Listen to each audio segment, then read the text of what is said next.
WTA category of the US Open, and home girl Coco Gauff struggled how she was able to get herself back, but she had to attribute that to the fans who came to watch the game this morning. Same as Simone Biles, a lady who has won a lot of Olympic medals, a lot of titles, who came around to also cheer her to victory. I was just trying to tell myself to breathe, and honestly, just putting another ball in the court and just trying to remember the things that I do well. And I don't remember a lot of the end of the first set, to be honest. It's kind of amazing that I was able to get out of that one. But once I was able to reset, I went to the bathroom, splashed some water in my face, and after that, I felt a lot better out here. Simone Biles came to watch you play tonight. She couldn't say enough great things about you. How much she appreciates you as a player and as an athlete. How much pride does that give you, having her support? Honestly, I saw her, and honestly, I don't know if she's up there, but she helped me pull it out. I was just thinking, like, if she can, go on a 6-inch beam and do that with all the pressures of the world, then I can hit the ball in this 75. I don't know how big this court is. I saw her late in the second getting interviewed by ESPN. And it brought me a little bit of calm, just knowing her story with all the things she went through mentally. So she's an inspiration, surely, and, her presence definitely did help me today. Well, Coco Gauff there. And what lesson can we learn from Simone Biles coming to support? Is this women supporting women? Or, we are hosting this in USA, and I need to support my girl. I need to support an American who's doing well for herself.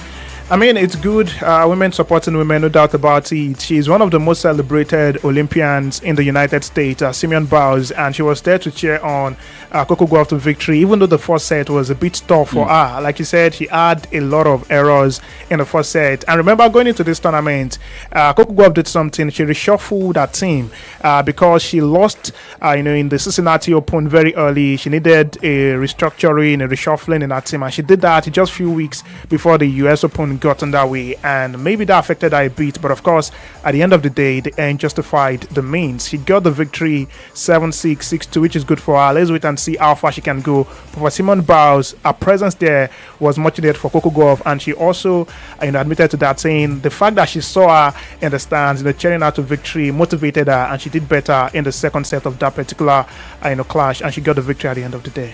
All right, another game that went down today in the WTA category was Amanda Anisimova edged Maya joined 7-6, 6-2. Same results for Anisimova. Now looking at other games scheduled for today.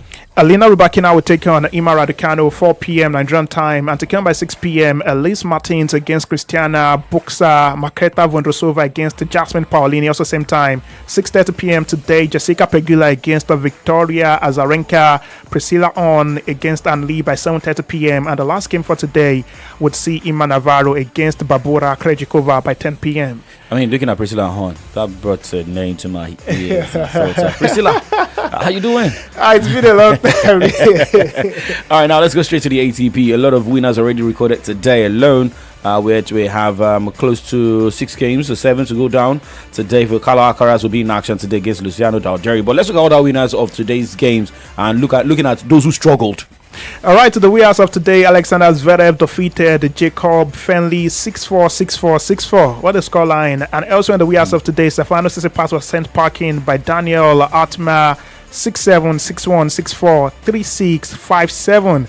5-setter in that particular one. By the end of the day, Tsitsipas is out of the US Open. Felix Auger-Aliassime was also victorious in the winners of today, defeating Roman Safiullin 6-1, 7-6, 7-6. Alex de Minaur also defeated Shintaro Mochizuki 6-2, 6-4, 6-3, 10-dead. And the last game of the winners of today saw Tommy Paul beating Nuno Borges 7-6, 6-3, 5-7, 5-7, 7-5.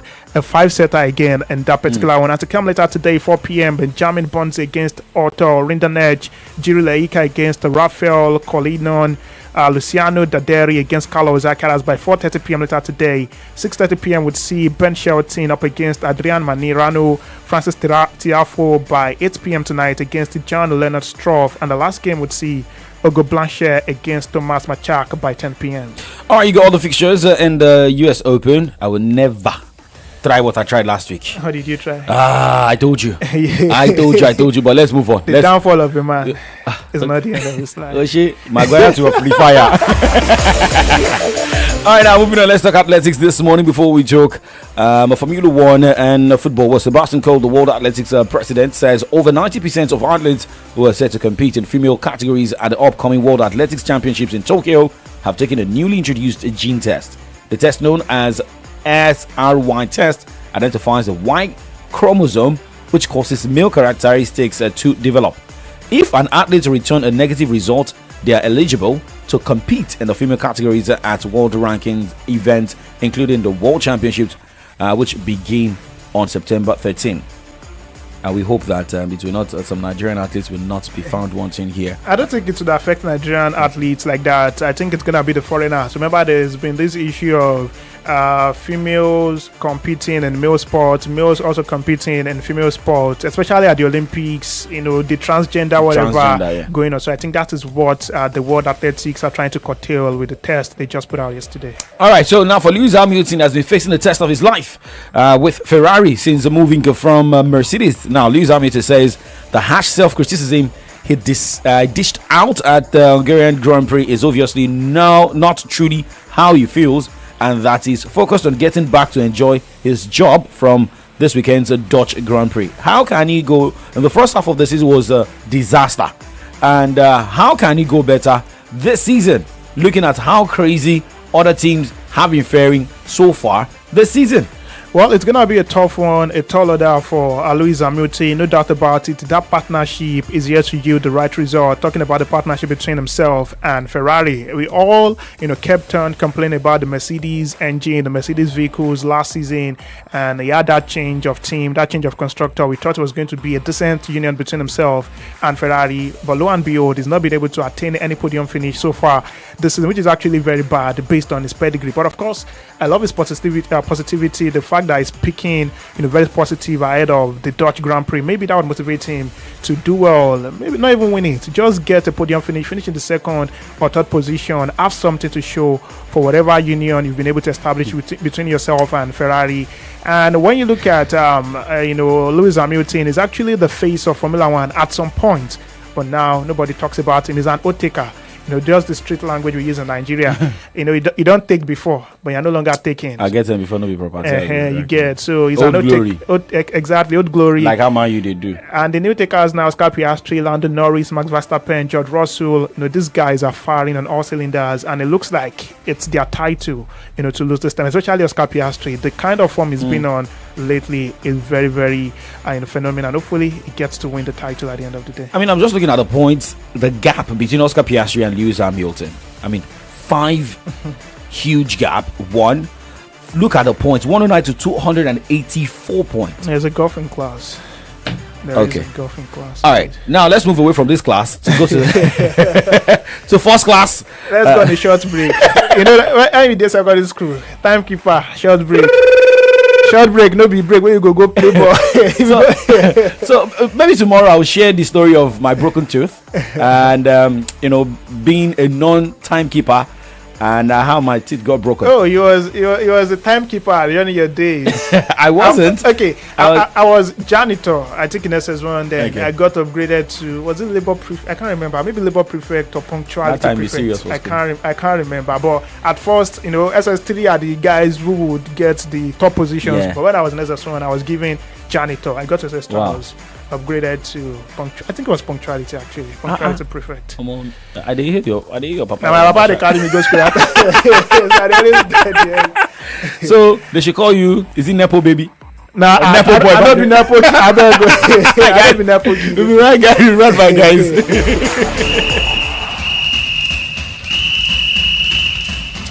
You fit sabi dribble, but you no fit dribble past malaria if you no use insecticide treated nets. Malaria dey real o. This message now from Solutions 93.9 FM. News, sports, entertainment, top 100 music on your Remedy radio dial. Solutions 93.9. Do not touch that dial.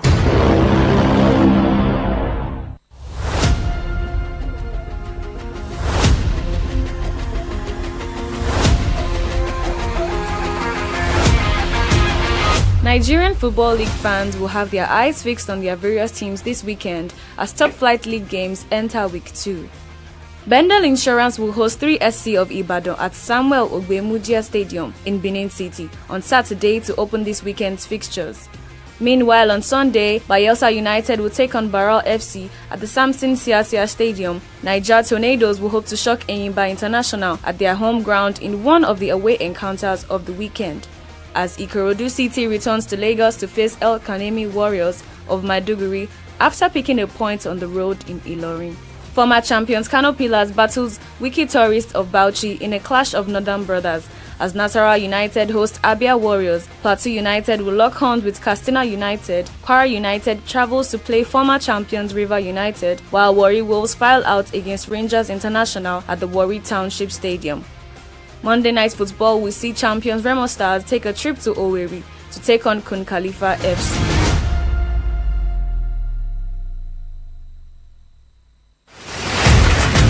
I think the players have rested well after the Remo match. So we have started training and we know how difficult it will be, a game like this. But we playing at home, I think with the support, we're going to have that edge come Sunday. I'm still looking forward to when the stadium will be filled up. But whatever fans we get on Sunday, we'll accept it. Well, there you go, the voice of Coach Finidi George, the head coach of Rivers United, speaking on his team's readiness to compete for the NPFL title this season. Remember, Rivers United lost out to Remo Stars last season after a fierce battle, and this time around, it looks like they're set to win the NPFL title. The first game of the season was actually between Remo Stars and Rivers United. That happened in Abeokuta and it ended 1 goal apiece. So maybe these two teams would jostle for the NPFL title one more time. I mean, maybe or maybe not, because we don't know how some teams are just, some teams are just there, ready to shock everybody from the match day 10. And you heard the fixtures of games for the match day 2 in the NPFL. And looking at shocking results that came, 2 away wins, we had a lot of drawn games, 2 home losses as well. But looking at the match day 2 fixtures which you heard earlier, let's look at the likely away wins. You predicted away points for Rivers United, and Ikorodu City as well in Ilorin. Now Ikorodu City is coming back home to play in Lagos. But looking at all this, I want you to pick 2 teams that can record away wins. Away wins or away points. Okay, let us balance it out. Okay, let's do that. Let's do away points. You want to sit on the fence. Please okay, I would say I don't want to say shooting stars. I would say Remo Stars. Yeah, Remo Stars. Say shooting now. I would say Remo Stars. Remo Stars. And that will be on Monday. Yeah, on Monday against Kun Khalifa FC. Kun Khalifa are new boys in the NPFL. Remo Stars are defending champions. So all things being equal, Remo Stars should get at least a point in that encounter. I would also say Rangers International. Rangers will play on Sunday, 31st of this month against the Warri Wolves. Warri Wolves are also new boys, even though they did well in their first game. But I believe Rangers are a traditional club in the league, and maybe the experience will play out in that encounter. So Remo Stars, Rangers to get an away point. All right. I don't know why you are not looking at. That's what Barra FC. But looking at Shooting Stars, Bendel Insurance, some call it old rivalry. Yeah. If I could remember some seasons back, Bendel Insurance contributed to Shooting Stars relegation to the NNL. And looking at how Shooting Stars lost points here in Lagos at the Lagos Alami Stadium, lost not even just a point, but 3 points. If they can rejuvenate, but a lot of punters are running away from that. Yeah, even me, I'm also not convinced Shooting Stars will get all 3 points or even a point. In Benin City, so back-to-back losses. It could be. Honestly, I'm not convinced. And for Bendel Insurance, they also lost their first game against El Kanemi Warriors, but that was on the road as compared to Shooting Stars, who lost in their home turf. So it's gonna be a battle of revenge for Bendel Insurance. We lost our first game. Our fans are at home waiting for us. We want to make them happy. The first home game of the season, they want to start on a very positive note. So they are going to throw everything they've got at Shooting Stars tomorrow. And I'm not sure if Shooting Stars have got all it takes to handle that pressure in tomorrow's encounter. So maybe a slim victory for Bendel Insurance at the end of the day. But all that matters in the NPFL, like I do say, is make your home turf a fortress. If you want to win the NPFL, if you want to get continental ticket, what you need to do is to make your home ground a fortress. If you are winning at home, if you are convincing at home, trust me, you're going to go far in the NPFL. All right, now let's move away from the NPFL before we talk about the other league games across Europe. Let's talk about the UEFA Champions League draws made, yesterday.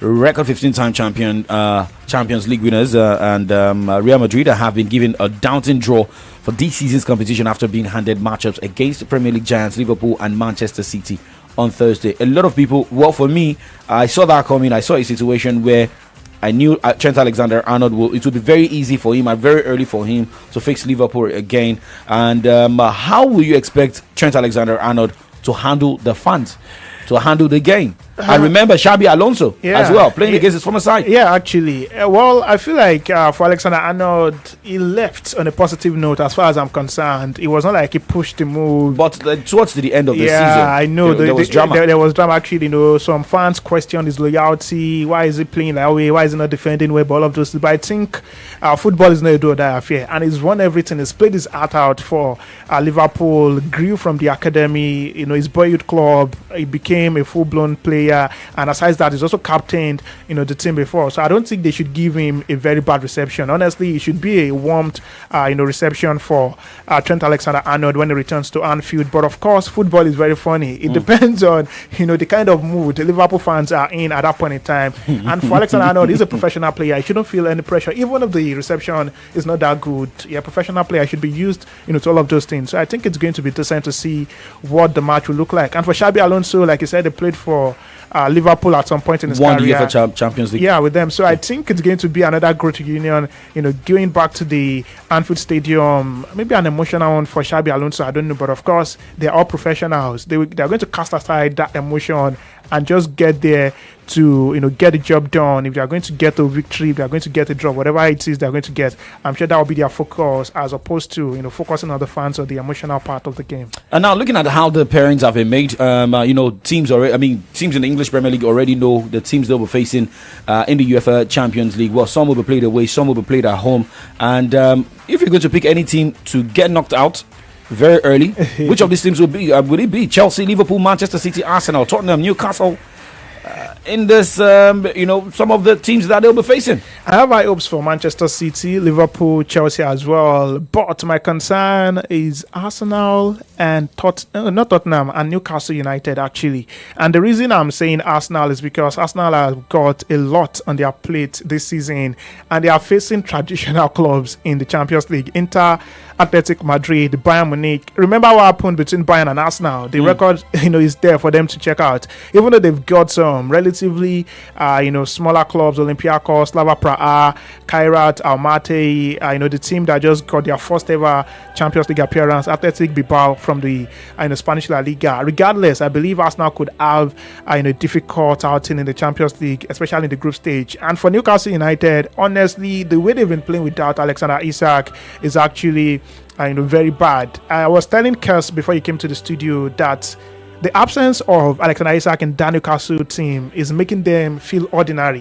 Even Guimaraes confirmed too. Yeah, he said they need their striker back. So, and they just agreed they did with Stuttgart just yesterday for Votamade, but I don't know if that guy will be able to fit into Alexander Isak's shoes perfectly. But of course, it's still a very long time. They can still get a couple of players, but based on what they have right now, I don't think they can go head to head with the likes of Barcelona, Paris Saint-Germain, Benfica, Bayer Leverkusen, even Olympique Marseille and PSV. Honestly, all of these clubs are difficult, to play against. And for Newcastle United, all I have to say is I wish them all the very best. All I have to say is all the best. But for Chelsea, I was looking at a particular skit yesterday from I think MC2 Talk, I can't even remember, he was saying that, Chelsea, Nana Doc said, I want complete Champions League. Okay. You're playing Barcelona, Bayern, Benfica, Atalanta, Napoli. And, you're facing people who have already played the UEFA Champions League. I mean, even some players who have left their former clubs, the likes of Kevin De Bruyne are moving to Napoli. Scott McTominay, who's doing well with Napoli. Although I can't, he will be entering match day 3 this weekend.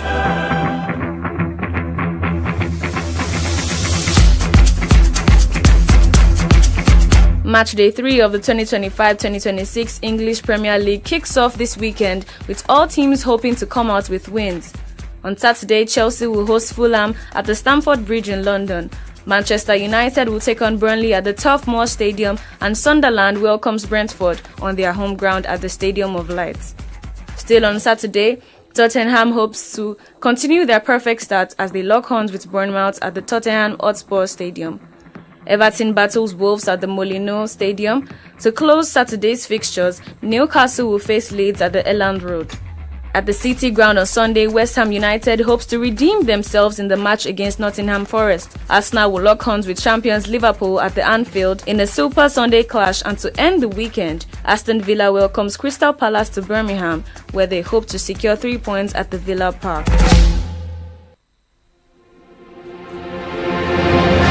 Well, English Premier League fixtures, you heard there, match day 3. Let me just take it straight to you. But some people already saying that Graham Potter may be the first manager to be fired. Some saying that is Nuno Espirito Santo, right there in Northern Forest. Some are even saying Ruben Amorim. Yeah. So out of these 3 managers, remember Ole Gunnar Solskjaer got fired yesterday after Besiktas failed to win the Europa League qualifiers. Yeah. Before they needed to get a new manager. But if you had to pick the first manager to be fired, what manager would that be? Honestly, it's tilting towards the part of Graham Potter. West Ham United have struggled right from last season up until this season. They are still struggling, and they've got a very big fixture this weekend, particularly on Sunday. That will be against Nottingham Forest. Nottingham Forest are playing at the City Ground against West Ham United. I remember what happened to West Ham at the Stadium of Light against Sunderland. So they light them 3 times. So I think it's going to be difficult for Graham Potter to keep his job if he loses that game against Nottingham Forest. So Graham Potter would be my first manager to get the axe this season. Okay, now looking at 2 teams that can pick positive wins, This especially weekend. Liverpool, Arsenal. Okay, well, I would say Manchester United, all things being equal. If they I don't want to use that language. if they are okay, they should definitely win against the Burnley. They are playing at Old Trafford, so all things being equal, United to get all 3 points. Nottingham Forest is another team I also believe should get 3 points against West Ham United. Liverpool, Arsenal, my prediction will be a goal, and Aston Villa, Crystal Palace as well. Crystal Palace to beat Aston Villa at home. It may be difficult as Saka is injured out for like over 3 weeks. Exactly. Even Kai Havertz also injured as well. So okay, now let's go straight to Germany, Italy, Spain. More this morning.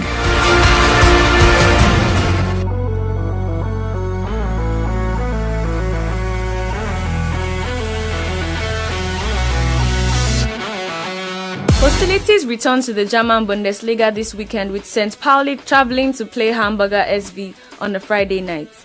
5 matches will be decided on Saturday in the Bundesliga as Hoffenheim hosts Eintracht Frankfurt, Heidenheim travels to play RB Leipzig, Stuttgart hosts Borussia Mönchengladbach, Bayern Leverkusen will be on the road against Werder Bremen as Augsburg host high-scoring visitors Bayern Munich. 3 games to be decided on Sunday will see Mainz fight out against Wolfsburg on the road, Borussia Dortmund battling Union Berlin at the Signal Iduna Park, and FC Köln playing hosts to Freiburg.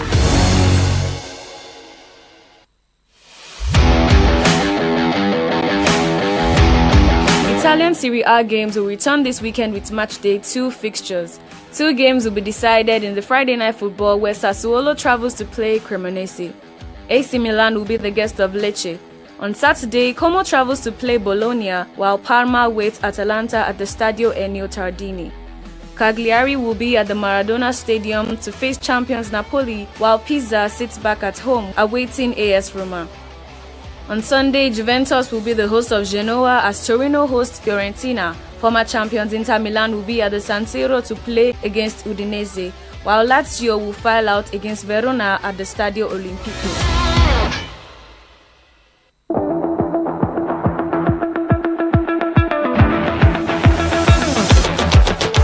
Match day 3 in the Spanish La Liga will see 2 games go down on Friday night, with Elche battling Levante and Valencia battling Getafe. On Saturday, Atletico Madrid will be on the road against Alaves, while Real Oviedo will lock horns with Real Sociedad. Girona will lay ambush for Sevilla at the Municipal de Montilivi, with Nigeria's Akko Adams ruled out of the games due to muscle injury, and Real Madrid battling Mallorca at the Santiago Bernabeu. On Sunday, Villarreal travels to play Celta Vigo, Real Betis locks horns with Atletico Bilbao, Osasuna will be the guest of Espanyol, and Barcelona battles Rayo Vallecano on the road.